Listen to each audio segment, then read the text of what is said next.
Hey everyone, have I here bring a video on Dragon Ball Z Dokkan Battle. In this video, we're going to be doing something new with best teams, and technically this is going to be the first best teams that's not a global edition because of the merge, the sync. And as we wait for the 10th anniversary, I want to just do something fun. So we're going to be focusing on a single category group. And in this video, we're going to be looking at the sagas. So with that, if you're new to my channel, like, subscribe, comment below, do all that good stuff. Let's go ahead and dive right in. So we're going to be looking at the 8 category sagas in Dokkan here. Again, as we wait for the 10-year anniversary. And of course, how I'm going to judge these teams is basically how I normally do it on my best teams video, my series. Go ahead and check out those videos if you haven't, or you're new to this channel here, because primarily that's what a lot of people watch on this this channel here. So we have 8 categories. We have DB Saga, Planet Namek Saga, Majin Buu Saga, Universal Survivor Saga, Saiyan Saga, Android Cell Saga, Future Saga, and Shadow Dragon Saga. And it was actually interesting building these teams because a lot of these teams we're not even looking at currently right now because they're so old, or a lot of units aren't really upgrading those particular teams. But of course we do have a few that is head and shoulders above and beyond anyone else. But let's go ahead and start with the 8th spot, the last spot. And if you looked at this list here and you don't know what the last spot for sagas are, you have to revisit the game, or look at the game, or relook at the game again, because this is very easy. Coming in at last place, the 8th spot here easily is the Shadow Dragon Saga. This team is really bad due to the fact of its leader, because its leader is Easy Hay Physical Omega Shenron. That's right, it's a 170% lead. There is no 200% lead for Shadow Dragon Saga. It has to be one of the worst categories in the game, period, let alone being the worst saga category in the game. Now you might look at this going, wait a minute, you have a kind of a decent rotation there in terms of Super Saiyan 4, Goku, and Vegeta, but I'm also considering that the temporary buffs are removed as well. So I guess if I kept it on there, I can't even move it to the 7th spot, because it's still, again, you have to deal with Omega Shenron in the floater spot, and he's gonna get hit in endgame, like just get touched, and he's gonna die. So but I did remove the temporary, so I don't really count a lot of those units that were fully buffed. And then also, you know, in the 10-year anniversary, we should also get the EZA to the Super Saiyan 4, Goku, and Vegeta, the physical LRs there. And that's going to be interesting there. But still, 170% lead. I put, you know, the other Omega Shenron has the non-support floater there as well. It's just a bad team, right? Because, again, this game is based off of good leaders, and in this case, it is the worst leader easily, because not even a 200% leader. So coming in at number 8, without a doubt, not even a thought here, is the Shadow Dragon Saga. The 7th and 6th spot for me, I was kind of flip-flopping, but kind of going back to, you know, the biggest issue here is the leader. Coming in the 7th spot is another bad leader, and that is Super Trunks. All right, so here's a situation where some of these main rotations are actually pretty decent, right? You have Tech Vegeta and Super Vegeta. That's a great rotation together, even though the Tech Vegeta is not Rapid Growth or Earthbred Fighters. Oh, by the way, when you do have these 200% leads with multiple categories, I'm not looking at the team with other categories in mind. I'm just focusing here on Android Cell Saga, and all I can use is Android Cell Saga. All right, so Mastered Evolution, I don't put any of those units in here. It's just Android Cell Saga. So the sub leader for Super Trunks here is the 180% LR Cell. If he was temporary boosted, this probably would be a better leader than Super Trunks, but again, I did remove that, and I still had to put AGL LR Gohan on here in a main rotation with the future Gohan. So I did put the Android 16 there just for transformation purposes, but you really have a pretty rough bench strength as well in terms of usable units. You have a lot of units to actually have a bench, but usable, not at all that great. So yeah, Android Cell Saga was kind of surprised to me. I was like, wow, this is the best leader that this has, being such a great saga. Yeah, it's definitely fell flat for a very, very long time. So I'm seeing a big resurgence in 2025 for Android Cell Saga for sure. So coming in number 7 with Super Trunks as the leader, Android Cell Saga. So this I kind of flip-flopped a little bit, but again, Trunks took the cake on making this the second worst saga team in the game. The next one up is unfortunately my favorite saga of the series, and that is Saiyan Saga, and we're going to be using the Gohan and Piccolo unit, the STR one. You do have a sub leader in Yamcha you can use as well. Technically everybody's here is Earthbred Fighter, so it's not going to be anybody in kind of a bottom spot here.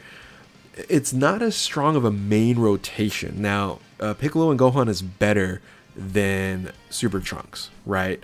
So the floater position is fine, but generally that you want to run them in the third position until they exchange, right? So when Gohan exchanges, then it's a solid unit, you can move in any other spot, but it does take a while for you to do that. So there is problems with this category and with this team. Oh, by the way, for those who are saying, wait a minute, there's another sub leader that you can run here is Raditz. Of course I'm not going to put Raditz on here. It's like, might as well. If Raditz was the only option I had, it might have been beat out by Android Cell Saga. So poor Raditz needs an easy A. When that happens, it's going to be very interesting. So you can see the main rotation just, isn't all that solid. It works, it's fine. It works on like medium end game, but like the top end game, you're not gonna survive. Now you do have one of the GOAT support units in Yajirobe, but besides that, it's a tough team to use. So I'm hoping the Saiyan Saga gets a nice little boost in this. I'm hoping this anniversary, but possibly sometime in 2025 here. So you can see like these two are going to get a big buff in 2025. I don't know what they're going to do with Shadow Dragon Saga. So definitely the bottom 3 of the bunch. Let's go ahead and move on to the number 5 spot, right? So we're at 8. I didn't number these. 8, 7, 6. So number 5, 4, and 3, I was moving back and forth. I actually had this team in the 3rd spot, but I was like, man, there is so much limitations in the number 5 spot. I was like, I'm going to move it down, and it's a surprise probably for some of you individuals on here, and it's going to be Future Saga. So I could have probably easily put this in the 3rd spot, being that it's a LR unit. It is an older LR unit now these days, but the biggest issue here is if you're running the super team, you're locked up in that first position, right, with the Vegito Blue, and then you're locked up here. So after I forget how many turns, you just have to put them in first position or they're going to die. So you do have a couple support units you can run here, but you don't have the luxury to put this unit in the first position, which it kind of shines there. Second position, of course, he's not going to die. But of course, when the 5 turns runs out later on in the game, and these guys don't do that much damage for like super high end game, medium end game, it's pretty good. Works fine. And then you do have another version that you can run is with the give me one second here. Sorry, my phone is blowing up and I had to answer that phone call, so that's why I was smiling and got distracted there. Anyway, what I was saying is you could use the Zamasu and the Zamasu team up front, but again, problematic here. You use the domain on Zamasu, it's a negative 30% to the Gohans. If you use Gohan, it's negative 30% damage for all the Zamasus, right? So that's the reason why I'm like, this Gohan's great, right? It's a solid unit, definitely better than any of these ones down here, but in terms of how the team is structured and built, it's just not very user friendly in terms of using these units here up front. I guess you could remove these units here and then move them in first position and use some other units in the second position, sure. but then it's not as good, right? So anyway, that's why I have him in the number 5 spot. Yeah, but I did have him in number 3. I just moved him down to 5 because that's just how I feel about this team here. Plus, I don't really have fun with this team really at all. So coming in at number 5 is Future Saga. Let's go ahead and number 4 spot, which probably would surprise you guys, and that is Planet Namek Saga. So Planet Namek Saga with Dirty Fireworks Vegeta, one of my favorite characters. Maybe I'm a little bit biased on here. Works fairly well, right? We got the easy A's to these Namek Saga units on here in the Exchange Goku and the Krillin and Gohan on here, so they're good kind of second floater position type units. You are going to have to run Vegeta in the floater position for the time being, for the beginning, until Frieza really drops off in terms of damage mitigation. You know, later in what's that, 5 turns or something of that nature, and then you might want to switch Vegeta back up there. But you know, this is actually a solid team. It runs fairly well. It runs easier to just dismantle mid game, end games. It can hang with some particular top end game, not many, but some. That rotation of Gohan and Piccolo and Nail, it's a solid rotation there. So that's why I put him in the number 4 spot. I enjoy this team better than Future Saga because of the limitations of Future Saga. It does get a little bit tricky, especially if you get locked up somewhere. In this case, you can move units around and it would generally be okay.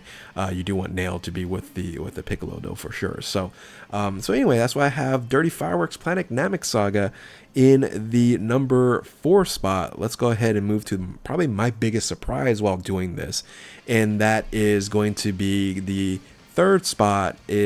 Goes to DB Saga. Good old DB Saga. This team is crazy because everybody on this team buffs except for in this scenario here, Android 8. I just put that rotation because every time I do a DB Saga team, that rotation's always there. It's always been kind of a staple, even though it's a lot weaker now. But guess what? Roshi supports, Mai supports, Bunny Bulma supports, of course Bulma supports. Everybody supports here. And if you don't have Android 8 or don't want to use Android 8, you can put her in first position, or this is probably better in second position, and she can dodge like crazy. You can put Bulma, or Bulma's already on rotation here. You can put Roshi up on there. So you can mix this team up very easily and not have really any problems here. And you do have, it's actually kind of a weak bench, but you do have some other options that you can run. Primarily Pepe Gals, but Pepe Gals in the DB Saga. Remember, I only can use DB Saga characters. I can't use other Pepe Gals. That's why I don't have like STR EZA Videl in here and things of that nature. So yeah, a surprise to me while kind of building this is, Roshi is definitely an underrated team. It's a fun team to use, and again, everybody buffs everybody, right? Kid Goku buffs, Bulma, all the Bulma's buffs, Roshi buffs, my buffs. It's just solid. So coming in number 3, a surprise to me while I was starting this. I was like, oh, you know what? This team is the 3rd best team. It's the best team that's not the top 2, which the top 2, when you look at the list here, I'll go back to the list before we reveal the top 2, because the top 2 is already on best teams. This team here was an honorable mention. But you look at here, you can easily pick out the top 2, just like you can easily pick out the bottom Shadow Dragon Saga, right? So coming in at number 2, again, these 2 teams are head and shoulders above and beyond all the other ones. But coming in number 2 is actually Tech UI Goku and Universal Survival Saga. You might go, wait a minute, it's like the 3rd best team on your best teams list. Correct. However, it's not the best category because that other team, you can run Realm of Gods and Entrusted Will units, so you can run Beast Gohan and Tech Beerus, which is not available on this list here, on these teams here. So thus, I'm not using them, and that's why it's it's dropped down a little bit in terms of its superiority, but it is really, really good. So Tech UI Goku, you can do a full Universal Survival Saga Representative Universe 7 team here, or you can just add Jiren and maybe some other units if you like. Great bench strength, of course, because Universal Survival Saga has a lot of different units that you can run. And of course, Jiren is the sub leader to this, or some of you guys want to run him as the main leader on this. You can use God Topo in the position there. So very, very, very good team. And without a doubt, top 2, and a lot of you guys might even say top the top spot for Saga. It would make sense for you guys to think that, but hey, come on, you guys know number one easily in my opinion is Majin Buu Saga. This team got so many buffs, so many additional units. The bench strength is insane, and the damage, right, that this team can run. Like, look at this crazy team. Like, you can run both the EZA Kid Buu and the Super Saiyan 2 that transforms into Super Saiyan 3 Goku, which both does insane amount of damage.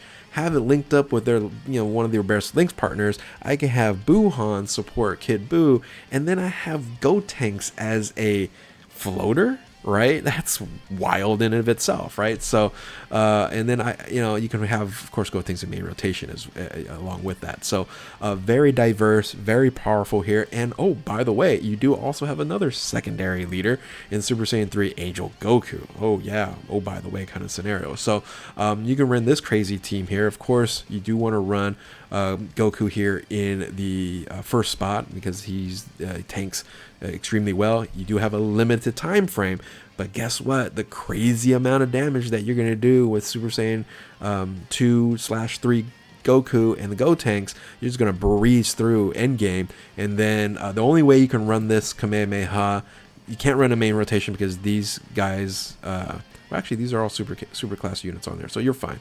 I was thinking that I had an extreme class unit, but it actually does work fine. But you can, again, run him on a floater and then, pop that finishing move there. And then you have just damage dealing left and right. You don't have to run a support unit either. I just, put him on here. You can put other units.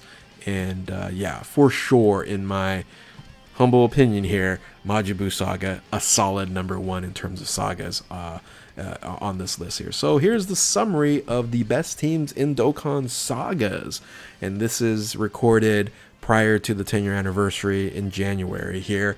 Coming in at number 8 is Shadow Dragon Saga, Android Cell Saga in number 7 spot, Saiyan Saga in the 6th spot, Future Saga, surprise, in number 5, Planet Saga number 4, number 3 is Roshi and the DB Saga.